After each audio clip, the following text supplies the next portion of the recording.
Okay, Coach, so it's a good environment tonight. Yeah, it was fun. It was like an old-fashioned duel. Kind of reminded me of the good old days back in the 90s when you could pack a gym full of people watching the duel meet and people getting after it. Getting a little loud, too. That's okay. We like that. We like that. What's it do for the guys when you put them in a situation where it's a hostile environment?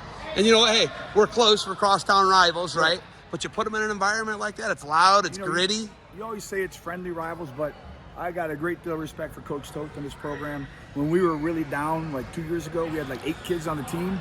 He was always welcoming to us and helped us and practiced with us and helped us get our program back on the right track.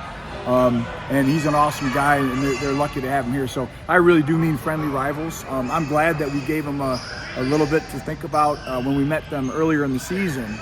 It was 38-37. However, they had to rest David and Antonio, their senior studs, because they were in another Grizzly Wadsworth tournament or something like that. But either way, the last time I think we wrestled Riverside, I think they shut us out. So we're getting there, but we have just so many inexperienced guys that we have 48 guys on the team still in February, but I bet 40 of them are first-year wrestlers. That's your numbers? Yeah. That's so amazing. We're good at keeping kids out and getting into the sport, but we don't have the youth program yet kind of reestablished. We don't have a lot of the support from the dads and stuff like that as far as running the youth program. It's just not what our community is about right now. So we're doing our best. We've got a great middle school program. We're trying to build things from scratch. But you can see, there was no, other than a couple, the heavyweight match was a little lopsided. But Marvin's a better wrestler, but TG is pretty special. And I felt that a couple of those matches could have gone either way. The questionable calls on some of the okay. So how many out of bounds rate train double legs did you miss? 5? For a size match, yeah, that one kind of hurt. No, but a bunch of them. There was more matches. Yeah. There was a bunch of matches where I felt like you had a lot of those freight train double legs, and then the supporting points, whatever. I was up there, not down there. But those are close. You guys got to finish those. They got to finish those. They're beautiful double legs. Do you hear me? Yeah. I'm losing my mind when you guys are hitting those double legs. They're beautiful. Right. So I feel like I'm watching Kevin Randleman sometimes. It's fun to see kids being aggressive and not being wrestling not to lose. So that's the one thing you try to preach is don't worry about winning or losing. Score points. But it's difficult sometimes when it doesn't go your way. And Riverside's at a different place right now than we are as a program, but we're coming. So and he wants us to come, and we're gonna keep improving. I can't wait till next year. I hope we do this again at our place. So overtime match. Yeah. What a match. Yeah. Right. And that was a stalling point that should have. You hate to complain about calls, but. Yeah. I didn't agree. I'll be honest with you. But that's that. Sometimes you got to beat the circumstances of the match, and it is what it is. So how about his double leg to put it into overtime? Yeah. It was like a duck double. It was beautiful. He's a freshman, so he's got a huge upside.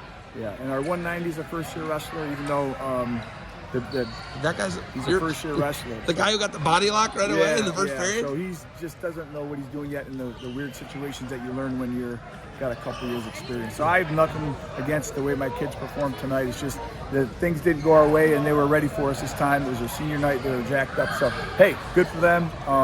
We'll use that as motivation.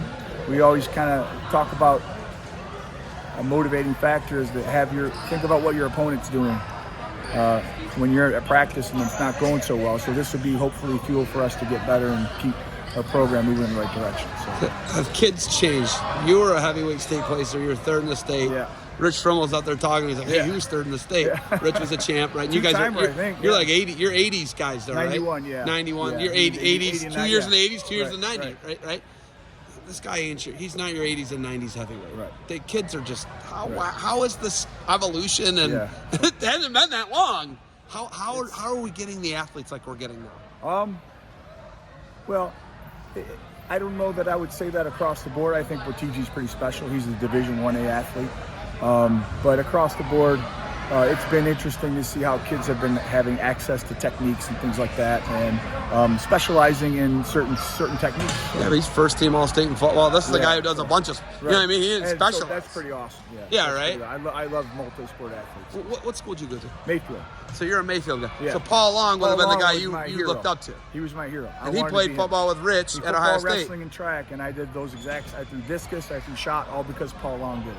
So he inspired you. Yeah, when you're little, you don't have we didn't have any Instagram heroes to look up to. So I looked up to Paul Long and Dave Diebold and Sam Greta and all those guys, you know, back in the old days in Mayfield. So Was Paul? He played football at Ohio State. Yeah. Was he a state champ or a state placer? State champion. He was a state champ the year before Rich, I want to say. Yeah, and or was he 86? He was 87. 87. And then so Rich won in 88. So he won the weight, and Rich was fourth at the weight. Right. Oh wow, that's crazy. It's crazy. I love it. And that's all Mike Harding. Football. Shout out to Mike Harding. But he was football, our heavyweight coach. Yeah. Football, wrestling, right? Absolutely, yeah. Botigi, football, wrestling, right. right? We know that they go together. Hey, right now, 2 of the starters in the Big Ten played on the gridiron this year, Yeah, I know. It's right? a lot more of that. I hope it comes back. So I love it. And you did football, so right? I played football and football, wrestling, and track, and then I also played football and wrestled for a little bit in college. So it was a little bit of a. Can I just tell you what warms my heart when you bring track up? Yeah. Believe it or not, I'm a track guy. Yeah. Okay. Believe it or not, I'm a track guy. Not a thrower. Okay. Right. Love to run, love track, but I think track's another thing where I don't think you need to specialize in track. I think you can do the other things and just go out for track. Yeah. That's my opinion. Our 44-pounder's a hurdler. I coach track at Harvey also, so we're looking forward to track season this season. We make it through this grind of a wrestling season, right? I love it, Coach. You got anything else for me? No, thank you so much for the media and the publicity, so appreciate it. Okay, good luck to you guys moving forward. Go Red Raiders, and Red I appreciate you. Yep.